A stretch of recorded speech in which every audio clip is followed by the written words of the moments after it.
আচ্ছা চল স্টার্ট করি। দেখ আজকে basically solution and last class. সলিউশনের মধ্যে আমাদের ম্যাক্সিমাম পার্টি পড়া হয়ে গেছে। আগের দিনের ক্লাসে দেখ আমি তুই দেখেছিলাম হচ্ছে ভ্যান্ট অফ ফ্যাক্টর, তুই ভ্যান্ট অফ ফ্যাক্টর পড়ে এসিস। আজকের পরীক্ষাতে ভ্যান্ট অফ ফ্যাক্টর অঙ্ক ছিল কিন্তু, ঠিক আছে। ভ্যান্ট অফ ফ্যাক্টর কিন্তু এবার থেকে তো সব অঙ্কেই লাগবে। ভ্যান্ট অফ ফ্যাক্টরের ক্যালকুলেশন ইন ডিটেলস আমি তুই লাস্ট ক্লাসে শিখেছিলাম কীভাবে বার করতে হয়। তারপরে বলেছিলাম একটা ফর্মুলা আছে, বইয়ের মধ্যে আছে, তুই চাইলে বাড়ি গিয়ে দেখতে পারিস। আশা করছি তুই বাড়িতে বইয়ের মধ্যে দেখেছিস, না দেখলেও কোনো সমস্যা নেই, তুই বার করে দিস। জাস্ট তাতে তোর 10 সেকেন্ড এক্সট্রা সময় লাগবে, তো এমন কিছু ক্ষতি হবে না, ঠিক আছে। হ্যাঁ আসছি সেখানে, ঠিক আছে।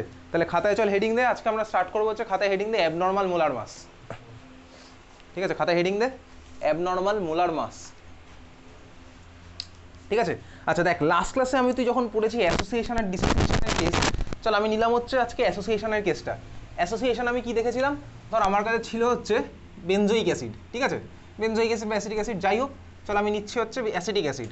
অ্যাসিটিক অ্যাসিড ইউজুয়ালি কিছু না বলে দিলে আমি তুই ভেবেছিলাম কি ডাইমার ফর্ম করে, আমাকে ধরে নিতে হবে কোশ্চেনের মধ্যে ডাইমার ফর্ম করলে বলে দেবে ডাইমার ফর্ম করছে, ঠিক আছে। তো ডাইমার ফর্মের জিনিসটা আমার বেসিক্যালি কী ছিল, এইভাবে লিখতাম তাই না, 2CH3COOH। আমার ডাইমার ফর্ম করে আমার এইরকমের একটা এন্টিটিতে চলে যাচ্ছে CH3COOH তার হোল 2, ওকে। আচ্ছা দেখ যখন বেসিক্যালি আমার এই অ্যাসোসিয়েশন বা ডিসোসিয়েশনের গল্প যখন আমি জানতাম না, তখন আমি কি করতাম, নর্মাল থিওরিটিক্যাল ক্যালকুলেশন করতাম না, তাই তো করেছিলাম আগের দিন। তারপরে তো আমি ভ্যান্ট অফ ফ্যাক্টর দেখলাম এক্সপেরিমেন্টাল ভ্যালুর সাথে ট্যালি করার জন্য। তো বেসিক্যালি যখন ধর আমি জানি না যে ভাই অ্যাসিটিক অ্যাসিড আমার অ্যাসোসিয়েট করবে না অ্যাসোসিয়েট করবে না কী করবে, তখন বেসিক্যালি তোকে যদি বলি অ্যাসিটিক অ্যাসিডের মোলার মাস কত, তুই কী হিসাবে কনসিডার করিস অ্যাসিটিক অ্যাসিডকে, একটা জাস্ট CH3COOH, তাই তো। তোকে যদি বলি অ্যাসিটিক অ্যাসিডের মোলার মাস কত, তুই যখন ক্যালকুলেট করবি তুই কীভাবে ক্যালকুলেট করবি, অ্যাসিটিক অ্যাসিড মানে CH3COOH, তাই তো, CH3COOH। তাহলে CH3COOH এর মোলার মাস কত হয় এমনিতে নর্মালি যখন তুই ক্যালকুলেট করছিস, কত হয় CH3COOH এর, যেরকম ক্যালকুলেট করতাম। কার্বনের হবে 12, দুটো কার্বন আছে তাহলে 12 × 2 24, হাইড্রোজেন আছে 3 আর 1 4, তার মানে 24 প্লাস 4 × 1 × 4 28, প্লাস অক্সিজেন আছে হচ্ছে দুটো 16 × 2 32, তার মানে যোগ করলে হচ্ছে 60। তার মানে নর্মাল আমি তুই অ্যাসিটিক অ্যাসিডের যখন করি কত আসে 60 গ্রাম পার মোল। ক্লাস 11-এ এই ক্যালকুলেশন তুই শিখে গেছিস, নর্মাল সিম্পল এই ক্যালকুলেশন তো করতেই হবে মোলার মাসে। আজকের কোশ্চেনে দেখবি এটা বেনজোইক অ্যাসিডের ছিল, ঠিক আছে। এনিওয়েজ বলছি না আর কিছু, তো এটা হচ্ছে 60 গ্রাম পার মোল। এখন এই যে ভ্যালুটা আমি ক্যালকুলেট করলাম, এটা আমি কি থিওরিটিক্যাল না এক্সপেরিমেন্টাল, অবভিয়াসলি থিওরিটিক্যাল। আমি তো একখানে অ্যাসিটিক অ্যাসিড ভেবে করলাম, বুঝতে পেরেছিস। তাহলে এটা হচ্ছে আমার কী ভ্যালু, এটা হচ্ছে আমার থিওরিটিক্যাল ভ্যালু, ঠিক আছে, থিওরিটিক্যাল ভ্যালু। এইবারে অ্যাসিটিক অ্যাসিডকে যখন আমি সলিউশন বানাচ্ছি, সাপোজ সলিউশন বানানোর সময় আমি কী দেখবো, অ্যাসিটিক অ্যাসিড গিয়ে আমার কী ফর্ম করেছে, ডাইমার ফর্ম করে ফেলেছে। তাহলে ডাইমার যখন ফর্ম করেছে তখন বেসিক্যালি ও আমার কী হিসেবে একটা ইউনিট হিসেবে বিহেভ করছে, তাই তো। দুখানা জুড়ে গিয়ে তখন আমার একটা হিসাবে বিহেভ করছে, বুঝতে পারলি, দুখানা জুড়ে গিয়ে তখন আমার একটা হিসাবে বিহেভ করছে। এইবারে আমি যদি এই সলিউশন থেকে ধর তুলি, তাহলে আমার কী উঠবে, সলিউশন থেকে আমার অ্যাসিটিক অ্যাসিড, একটা অ্যাসিটিক অ্যাসিড তো উঠবে না, উঠবে তখন কি বলতে দুটো হিসাবে একটা হয়ে উঠবে, সিম্পল, বুঝতে পারলি। যখন আমি যদি এই সলিউশন থেকে তুলি তখন আমার এই দুখানা অ্যাসিটিক অ্যাসিড মানে ডাইমার ফর্মটা উঠবে, একটা ডাইমার ফর্ম যার মধ্যে আমার দুখানা অ্যাসিটিক অ্যাসিড জুড়ে আছে, বোঝা গেল। তাহলে এইবার আমি যদি সলিউশনের মধ্যে অ্যাসিটিক অ্যাসিডের মোলার মাস মেজার করলি, তখন তো আমার দুটো হিসাবে উঠছে, তাহলে আমার মেজারমেন্টের রেজাল্টটাও কী হবে, ওই দুটো হিসাবেই মেজার হবে স্বাভাবিকভাবেই। তাহলে আমি তখন কী দেখবো বলতো, ওর ভ্যালুটা কত আসছে, যদি দুখানা হিসেবে আসে আমি ওর ভ্যালুটা দেখবো কত, 120, স্বাভাবিকভাবেই 120 গ্রাম পার মোল। এই ভ্যালুটা আমি পাবো, যেটা আমার কী ভ্যালু আসলো, এটা আমার আসলো হচ্ছে কী বলতো এক্সপেরিমেন্টাল ভ্যালু, বুঝতে পারলি। তার মানে এক্সপেরিমেন্টাল মোলার মাস বলতে পারি এটা, এক্সপেরিমেন্টাল মোলার মাস বা মলিকুলারের যা ইচ্ছা বল, এক্সপেরিমেন্টাল মোলার মাস বা মলিকুলারের আমি পাচ্ছি হচ্ছে এটা। আর নর্মালি ক্যালকুলেট যখন করলাম থিওরিটিক্যাল, তখন আমার কি হচ্ছে থিওরিটিক্যাল মোলার মাস বা থিওরিটিক্যাল মলিকুলার হচ্ছে এইটা, তাই না। এইবারে ক্লিয়ার, বোঝা গেছে তো, এই দুখানা কেস আমি বুঝলাম। তাহলে আগের দিন থেকে আমি তুই পড়েছিলাম হচ্ছে কি I = আমার ছিল ভ্যান্ট অফ ফ্যাক্টর, ওকে। আচ্ছা I = vent Hoff factor, acetic অ্যাসিডের I এর ভ্যালু কত হয়, অ্যাসিটিক অ্যাসিডের I এর ভ্যালু হাফ, এক্স্যাক্টলি। অ্যাসিটিক অ্যাসিডের I এর ভ্যালু হচ্ছে আমার হাফ।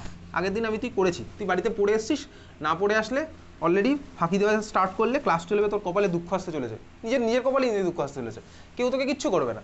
তোর পরীক্ষা হবে আস্তে আস্তে স্কুলে, তখনই তুই বুঝতে পারবি ভয়ঙ্কর কন্ডিশনটা কীভাবে জেনারেট হচ্ছে, ঠিক আছে। এনিওয়েজ চল I এর ভ্যালু হচ্ছে হাফ অ্যাসিটিক অ্যাসিডের। এইবারে অ্যাসিটিক অ্যাসিডের হাফ, এটাকে আমি চালাকি করে জাস্ট লিখছি, দেখ একটা টেকনিক্যাল লিখতে পারি, হাফটাকে আমি লিখতে পারি না 120/60, দেখ পারি লিখতে।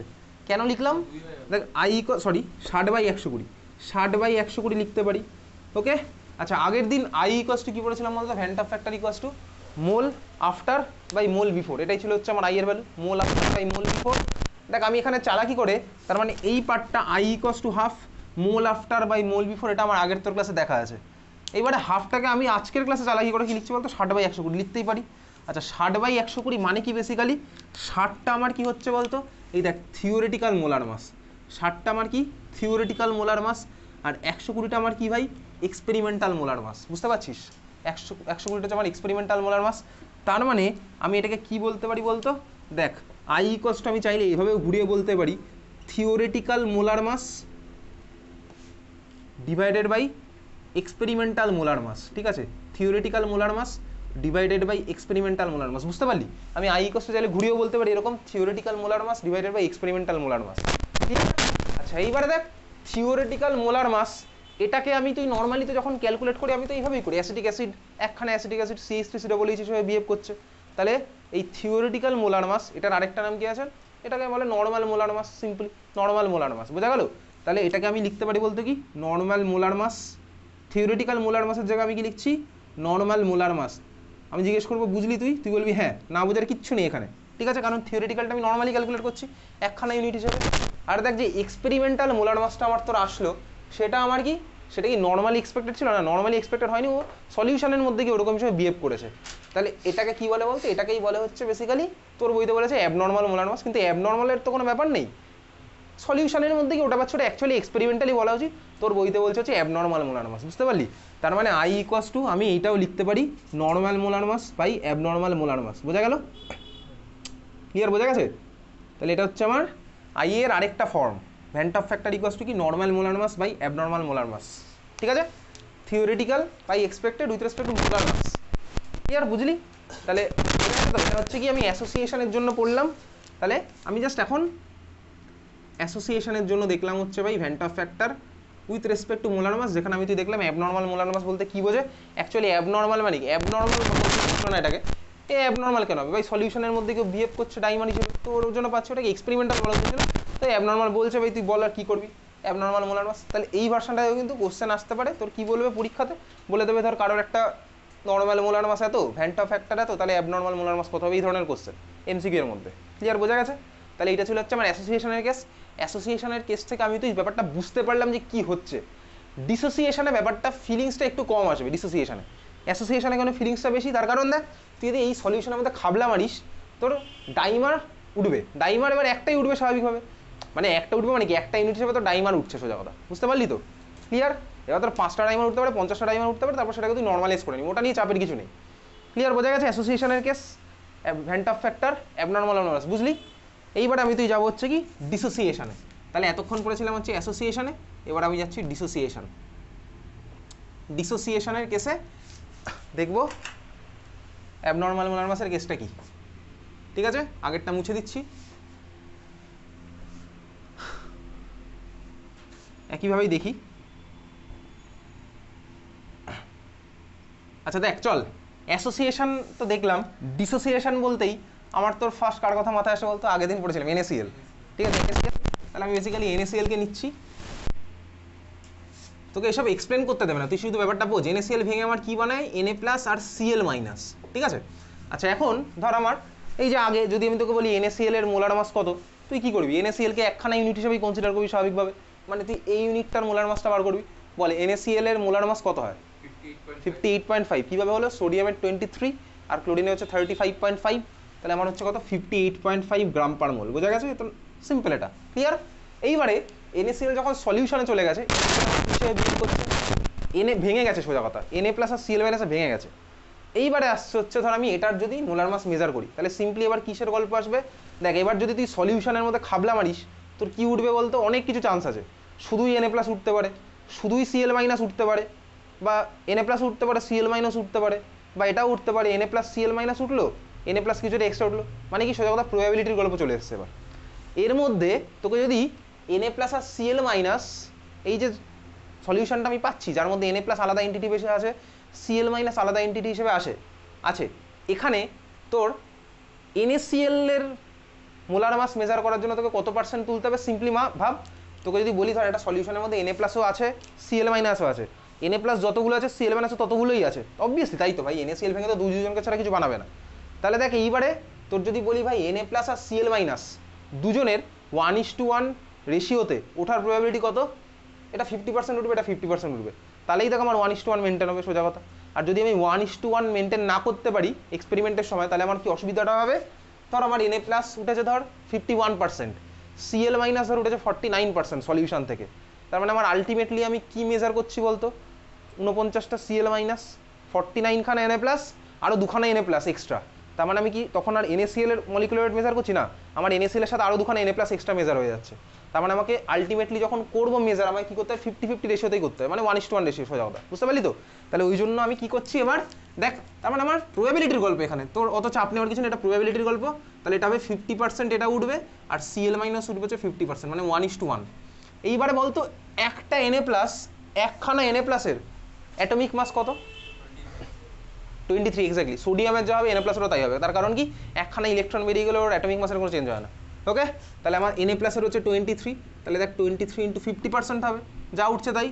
আর Cl মাইনাসের কত হবে? প্লাস 35.5 × 50%, যোগ কর, দেখ কত আসে। 50% মানে হচ্ছে হাফ, বেসিক্যালি 50% মানে হচ্ছে হাফ।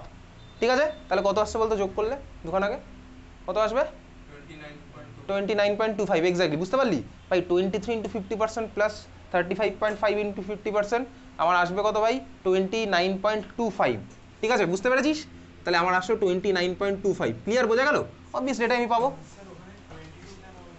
22 কেন হবে? Na প্লাস মানে তো ইলেকট্রনের মাস, আর ইলেকট্রন তো একটা প্রোটন আর ইলেকট্রনের মাসের ডিফারেন্স রেশিও হচ্ছে তোর, একটা প্রোটন ইলেকট্রনের থেকে 1837 টাইমস হায়ার। বুঝতে পেরেছিস? ক্লাস 11-এ ফার্স্টে ছিল, একটা প্রোটন একটা ইলেকট্রনের থেকে 1837 টাইমস হায়ার, মানে এত ভারী। একটা ইলেকট্রন বেরোলে মলিকুলের কোনো যায় আসে না, একটা ইলেকট্রন বেরোলে একটা অ্যাটমের কোনো যায় আসে না, ওই জন্য ওর মাসের ওরকম কোনো চেঞ্জ হয় না, যে চেঞ্জটা সেটা নেগলিজেবল। তো একটা হাতি আর পিঁপড়ে, ধর হাতির উপরে একটা পিঁপড়ে বসে আছে, পিঁপড়েটা যদি চলে যায় হাতির কোনো যায় আসবে না, ও টোটাল মাস যা ছিল আগে তাই থাকবে, সেম কেস। ঠিক আছে, তো এইবারে তাহলে এটা 29.25। ওকে, এইবারে দেখ একইভাবেই, তাহলে এটা হচ্ছে আমার কি থিওরিটিক্যাল মোলার মাস, যখন আমি বলছিলাম 58.5, এটা আমি পেলাম কি এক্সপেরিমেন্ট করে পাচ্ছি এত মোলার মাসটা। তাহলে দেখ সেই একইভাবেই বলি, আই এর ভ্যালু আমার NaCl এর জন্য কত হয়? কত হয় আই এর ভ্যালু NaCl এর জন্য? 2। আচ্ছা, 2কে আমি লিখতে পারি 2/1 লিখতে পারি। ঠিক আছে, এটাকে আমি দেখ আমার চালাকি করে এইভাবে লিখতে পারি না, 58.5 ডিভাইডেড বাই দেখ 29.25। বুঝতে পেরেছিস? লিখলাম এরকম, দেখ সেই আগের বারের মতনই আসছে, থিওরিটিক্যাল মোলার মাস বা এক্সপেরিমেন্টাল মোলার মাস। ঠিক আছে, তার মানে আই ইকুয়াস টু সেই একই জিনিস, বেসিক্যালি নর্মাল মোলার মাস বা অ্যাবনর্মাল মোলার মাস, থিওরিটিক্যাল বা এক্সপেরিমেন্টাল। এটা খাতায় লিখে নে, তারপর আসছে। বুঝা গেছে এটা সবার?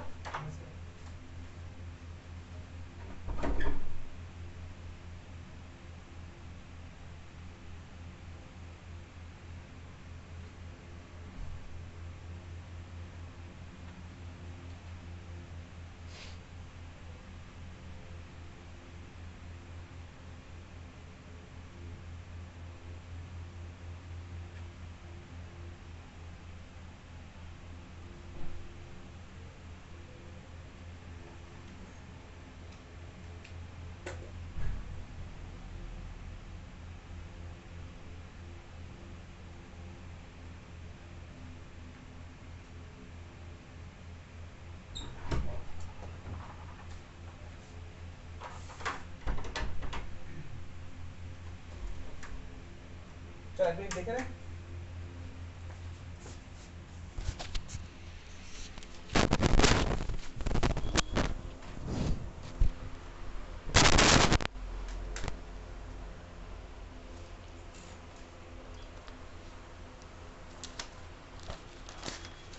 হয়েছে সবার? আচ্ছা দেখ, এই হচ্ছে বেসিক্যালি আমার অ্যাবনর্মাল নর্মাল মোলার মাসের গল্প। আমাদের সলিউশন চ্যাপ্টার শেষ হল, শুধু অ্যাজিওট্রপ বলে একটা জিনিস বাকি আছে। অ্যাজিওট্রপটা প্রিভিয়াসের কোশ্চেন পড়ার সময়তেই করবো। চলে এইবারে একটুখানি প্রিভিয়াসের কোশ্চেনে যাই। ওকে, ঠিক আছে, চল। এর মধ্যে কিছু কিছু কোশ্চেন আমি অলরেডি পাঠানো স্টার্ট করে দিয়েছি, আরও কিছু কোশ্চেন পাঠাবো। আমাদের নেক্সট এক্সামটা কবে আছে? নেক্সট এক্সাম আছে হচ্ছে বেসিক্যালি আপাতত নেই 26। ঠিক আছে, 26 আছে হচ্ছে আমাদের নেক্সট এক্সাম। 26-এ নেক্সট এক্সাম, আবার ফ্রাইডেতে।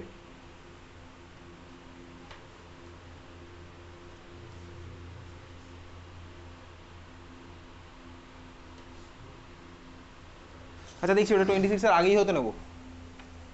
ঠিক আছে, চল। আচ্ছা কি কোশ্চেন? ফার্স্ট কোশ্চেন লেখ দেখি একটা, প্রিভিয়াস ইয়ার কোশ্চেন বেসিক্যালি। লেখ define vent Hoff factor, define vent Hoff factor, define vent Hoff factor. আচ্ছা, ডেফিনেশন অ্যাকচুয়ালি ভ্যান্ট অফ ফ্যাক্টরের কি এটা আমি পাঠিয়ে দেবো, সেটা হচ্ছে অ্যাবনর্মাল আর নর্মাল মোলার মাসের রেসপেক্টে লিখবো, ঠিক আছে?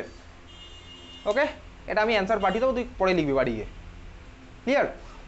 আচ্ছা, ওই সব মোল দিয়ে ইউজুয়ালি লিখবো না, এটা এই ফ্যাশনেই লিখবে, অ্যাবনর্মাল আর নর্মাল মোলার মাসের ফ্যাশনেই লিখছি, ঠিক আছে? পরের কোশ্চেনটা লেখ,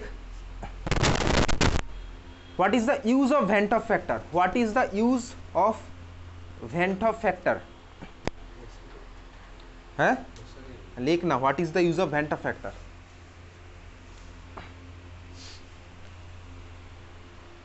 ঠিক আছিস? আচ্ছা, এটা কী হবে বেসিক্যালি, দেখ ভ্যান্ট অফ ফ্যাক্টরের অনেক ইউজই আমি তুই দেখলাম, মানে এক্সপেরিমেন্টাল আর থিওরিটিক্যাল রেজাল্টকে ট্যালি করার জন্য। তো লিখবোটা কি, লিখবো হচ্ছে লেখ, it is used for, it is used to, sorry, it is used to find out the extent of, it is used to find out the extent of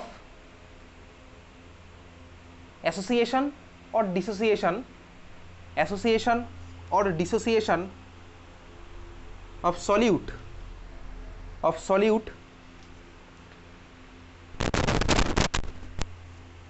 in the solution, in the solution. বুঝতে পেরেছিস তো? এটাই তো আমি তুই করি ভাই basically, কতটা এক্সটেন্টে হচ্ছে অ্যাসোসিয়েশন আর dissociation in the solution. Okay, ঠিক আছে? আচ্ছা, পরের কোশ্চেন আজকের এক্সামে দিয়েছিলাম না, হোয়াট হ্যাপেন্স ওয়েন, মানে এর মধ্যে ওটা দিলে কী হবে। এই কোশ্চেন তোর এর আগে এসছে, এই বছর মোস্ট প্রবলি একটা এসেছিল, আসছি সেই কোশ্চেনে। দেখ পরের কোশ্চেনটা বলছি, তোকে লিখতে হবে না, সেটা তুই অলরেডি পাঠিয়েছিলাম। What happens when a blood cell is placed in a hypertonic solution. আচ্ছা লেখ, লেখ হোয়াট হ্যাপেন্স ওয়েন, শর্টে লিখবি WHW, কারণ হোয়াট হ্যাপেন্স ওয়েন অনেকবারই আসবে এরকম। What happens when WHW, when a blood cell is placed, when a blood cell is placed in a hypertonic solution, when a blood cell is placed in a hypertonic solution, লিখেছিস কোশ্চেনটা কি হবে বলতো?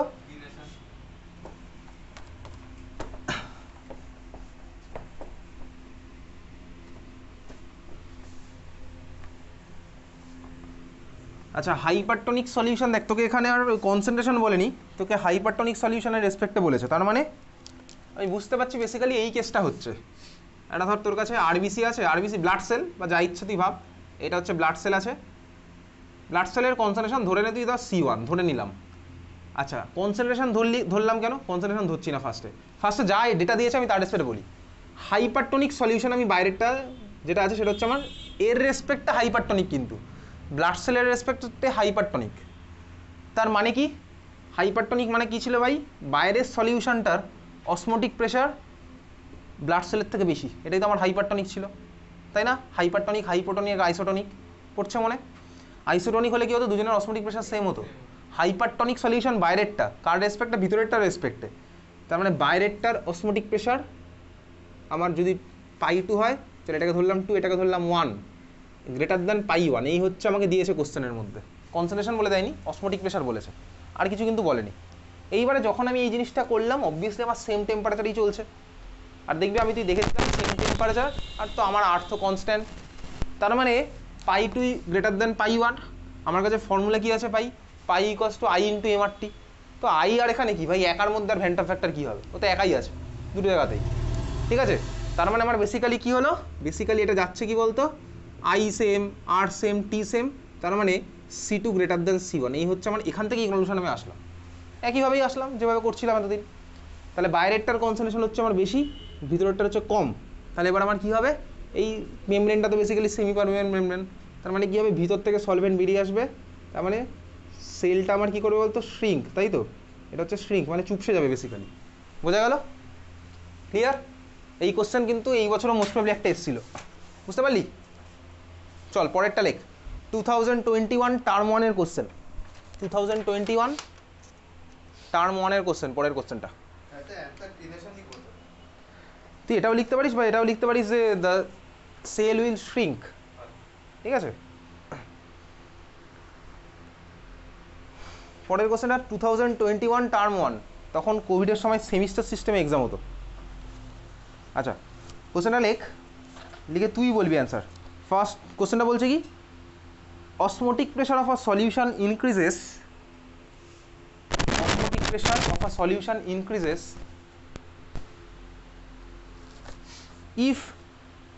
If চারটে option, ঠিক আছে, if চারটে option. First option লিখছিস volume of solution increased, volume of solution increased. Osmotic প্রেশারকে শর্টে তুই ওপি লিখতে পারিস, মানে ক্লাস চলাকালীন, নট এক্সাম, ঠিক আছে।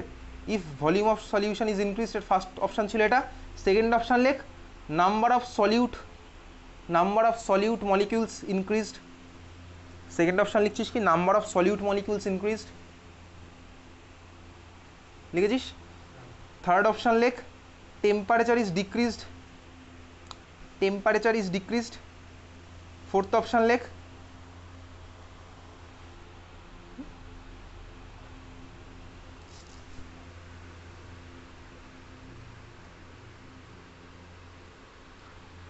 সলিউশন কনস্ট্যান্ট, লেখ solution constant is increased, solution constant is increased, ব্র্যাকেটে আর, ক্যাপিটাল আর, ঠিক আছে। সলিউশন কনস্ট্যান্ট ইজ ইনক্রিজড, ব্র্যাকেটে capital R, solution constant is increased, ব্র্যাকেটে ক্যাপিটাল আর। তোকে বলেছে অসমোটিক প্রেশার কোনটা করলে অসমোটিক প্রেশার বাড়বে, কি না না একটাই কারেক্ট, এমসিকিউই আছে, এমএসকিউ তো বোর্ড এক্সামে আসে না। কোনটা হবে, 2 নাম্বারটা হবে। তোমাকে বল অপশন ডিটা কেন হবে না,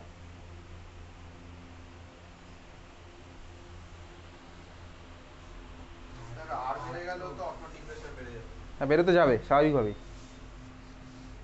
টেম্পারেচার কমে গেল, মোলারিটি বেড়ে যাবে, তাতে অসমোটিক প্রেসারে বাড়া হচ্ছে।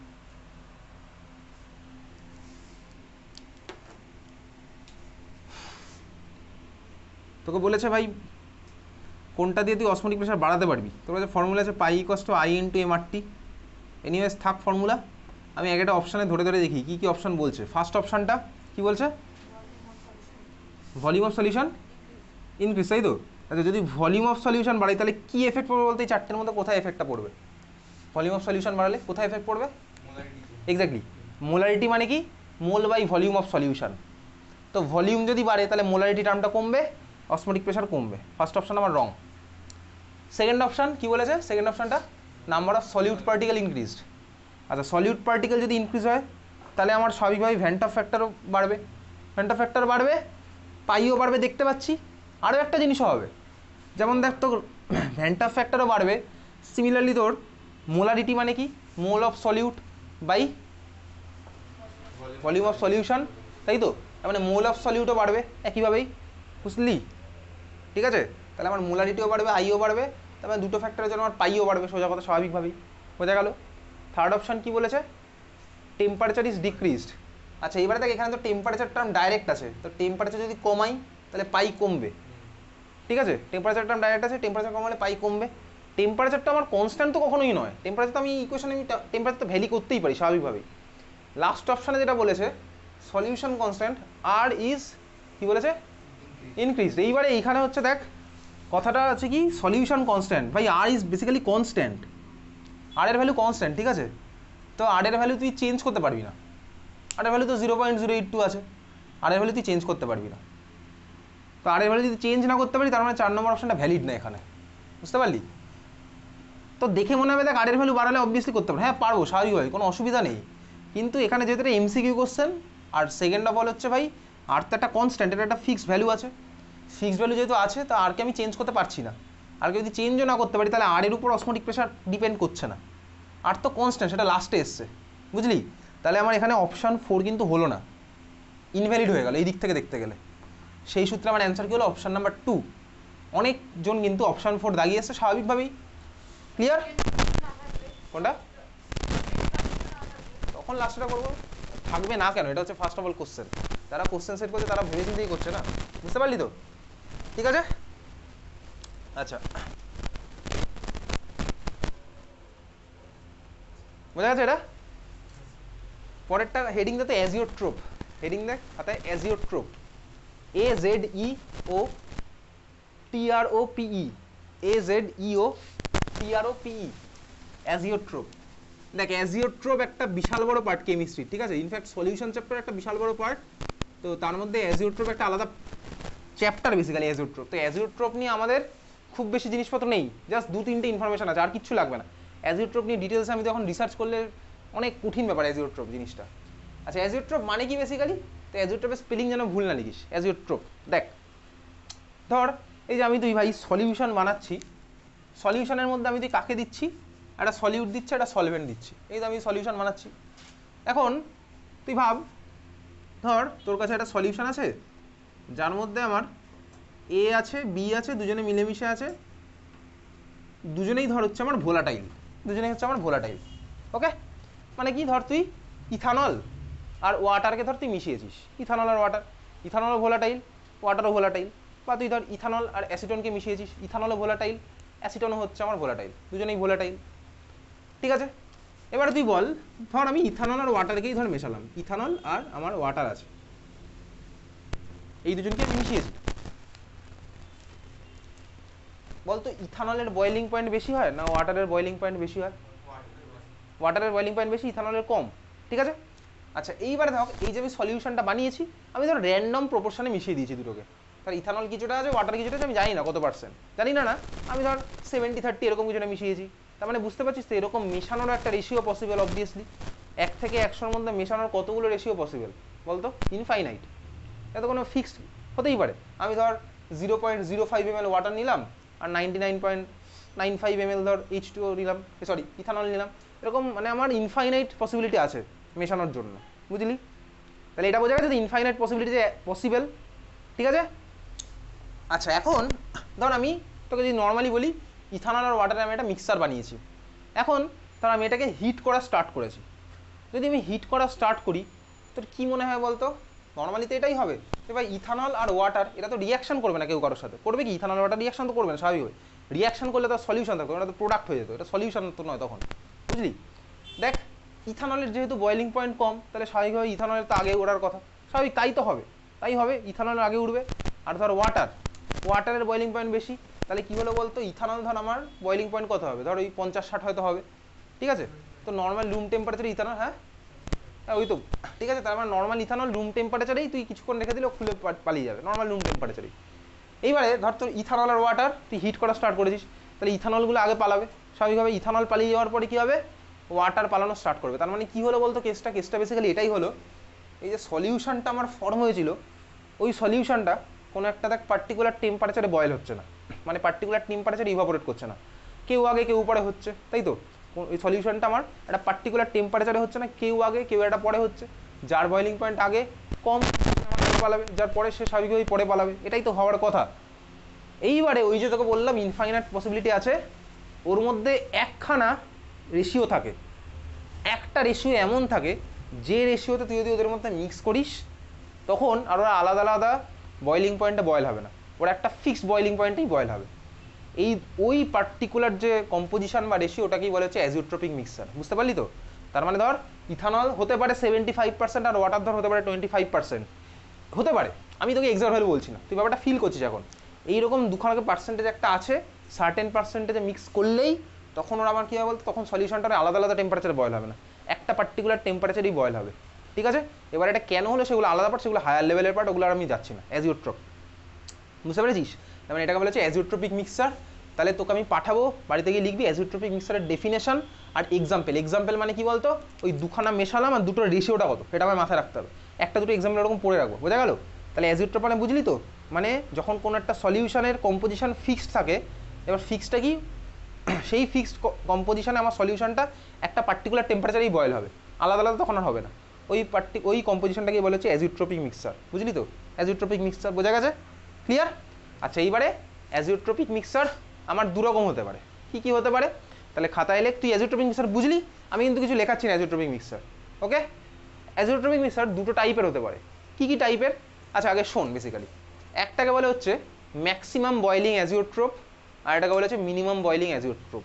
ম্যাক্সিমাম বয়েলিং অ্যাজিওট্রপ মানে কি? সিম্পলি দেখ, ধর ম্যাক্সিমাম বয়েলিং অ্যাজিওট্রপ মানে হচ্ছে, ভাই অ্যাজিওট্রপ মানে তোর মধ্যে দুজনে তো থাকতেই হবে, নাহলে সলিউশন হবে কীভাবে? তোর সলিউশনগুলো মানে সলিউশনের কম্পোনেন্টগুলো যে টেম্পারেচারে বয়েল করতো তার থেকে তার বেশি টেম্পারেচার আমার বয়েল করছে সলিউশনটা, তখন আমি ওটা বলবো ম্যাক্সিমাম বয়েলিং অ্যাজিওট্রপ, বুঝলি? ধর ইথানল আর ওয়াটার যে টেম্পারেচারে বয়েল হওয়ার কথা, আমার ধর অ্যাজিওট্রপিক মিক্সারটা ওর থেকে হাইয়ার টেম্পারেচারে বয়েল হবে, তাহলে ওটাকে আমি বলবো হচ্ছে ম্যাক্সিমাম বয়েলিং অ্যাজিওট্রপ, সিম্পল ল্যাঙ্গুয়েজে, আর বেশি কঠিন করছি না, বোঝা গেল? মানে 100 উপরে উঠে 100 দুজনের আলাদা আলাদা 100-র উপর উঠে গেল, ওটা বলছে হচ্ছে ম্যাক্সিমাম বয়েলিং অ্যাজিওট্রপ, ঠিক আছে? আর ধর আমার সলিউশন হতেই পারে ধর দুজনের যা বয়েলিং পয়েন্ট ছিল তার থেকে ধর কম টেম্পারেচারে বয়েল হচ্ছে, ওটাকে বলবো হচ্ছে মিনিমাম বয়েলিং অ্যাজিওট্রপ, সিম্পল লজিক। তোকে ম্যাক্সিমাম আর মিনিমামের ডেফিনেশন হয়তো দেবে না, কোনো বড় হচ্ছে দেয়নি, বুঝলি তো? তাহলে ম্যাক্সিমাম বয়েলিং আর মিনিমাম বয়েলিং বোঝা গেল। এইবার তোকে পরীক্ষাতে কোশ্চেনটা দেয় হচ্ছে এরকম, ম্যাক্সিমাম বয়েলিং অ্যাজিওট্রপ কারা ফর্ম করে? তুই ব্যাপারটা শোন সিম্পলি, মনে রাখবি যারা হচ্ছে রাউল্ট ল থেকে নেগেটিভ ডেভিয়েশন দেখায় তারা ফর্ম করেছে বাই ম্যাক্সিমাম বয়েলিং, আর যারা হচ্ছে রাউল্ট ল থেকে পজিটিভ ডেভিয়েশন দেখায় তারা দেখা যাচ্ছে মিনিমাম বয়েলিং, ঠিক আছে? এটা খাতায় লিখবো, বুঝো? জাস্ট উল্টো রিলেশন, যারা রাউল্টস ল থেকে নেগেটিভ ডেভিয়েশন দেখায় তারা দেখা যাচ্ছে ম্যাক্সিমাম বয়েলিং, আর যারা রাউল্টস ল থেকে পজিটিভ ডেভিয়েশন দেখায় তারা দেখা যাচ্ছে মিনিমাম বয়েলিং। তাহলে খাতায় লেখ, 1 নাম্বার লেখ ম্যাক্সিমাম বয়েলিং অ্যাজিওট্রপ, খাতায় লেখ maximum boiling azeotrope, maximum boiling azeotrope, arrow দিয়ে লিখে রাখ, জাস্ট অ্যারো দিয়ে লিখে রাখ negative deviation from Raoult's law, negative deviation from Raoult's law, negative deviation from Raoult's law. আর পরেরটা লেখ minimum boiling azeotrope, minimum boiling azeotrope, পরেরটা লিখিস মিনিমাম বয়েলিং অ্যাজিওট্রপ, অ্যারো দিয়ে লিখবি কি মিনিমাম, তার মানে ওটা হবে হচ্ছে পজিটিভ ডেভিয়েশন, উল্টো রিলেশন, বুঝতে পারছিস তো? এটা মাথায় রাখবি, কিন্তু নোট করে রাখবি, এটা এখান থেকে কোশ্চেন এসছে কিন্তু, জাস্ট এই ইনফরমেশন দিয়ে আমি সব কিছু সলভ করতে পারবো, লিখেছিস? আচ্ছা, কীরকম কোশ্চেন আসে পরীক্ষাতে? ধর ক্লোরোফর্ম আর অ্যাসিটনের মিক্সার আজকে ছিল বেটা, তোকে বলবে ক্লোরোফর্ম আর অ্যাসিটন কী ধরনের অ্যাজিওট্রপ ফর্ম করে, ব্যাস one just MCQ question, chloroform acetone কী ধরনের অ্যাজিওট্রপ ফর্ম করবে, কী ধরনের বুঝবো ভাই? ক্লোরোফর্ম অ্যাসিটন দেখে আমি বুঝবো হচ্ছে ভাই কোন ধরনের ডেভিয়েশন করে। ক্লোরোফর্ম অ্যাসিটন আমার কি করে? নেগেটিভ ডেভিয়েশন, তাই তো? নেগেটিভ ডেভিয়েশন, আচ্ছা নেগেটিভ ডেভিয়েশন মানে হচ্ছে ম্যাক্সিমাম বয়েলিং অ্যাজিওট্রপ, মনে থাকবে তো? ক্লিয়ার? আমাকে শুধু জাস্ট ভাই মিক্সারটা থেকে বার করতে হবে ওটা কোন ধরনের ডেভিয়েশন দেখায়, আর ডেভিয়েশন থেকে তো এই ইনফরমেশন আমার কাছে আছেই, বুঝলি? তাহলে অ্যাজিওট্রপের এই ইনফরমেশনটা আমার লাগছে, অ্যাজিওট্রপের ডেফিনেশন আর হচ্ছে একটা উদাহরণ যেটা আমি পাঠিয়ে দেবো, আর এই ইনফরমেশনটা দিয়ে কিন্তু আমাকে সব কিছু সলভ করতে হবে, এমসিকিউ আসে, আর কিছু আসে না। কিছুক্ষণের মধ্যেই প্রিভিয়াস ইয়ার কোশ্চেনে যাবো, বোঝা গেল? আচ্ছা চল, এই কোশ্চেনটা 2000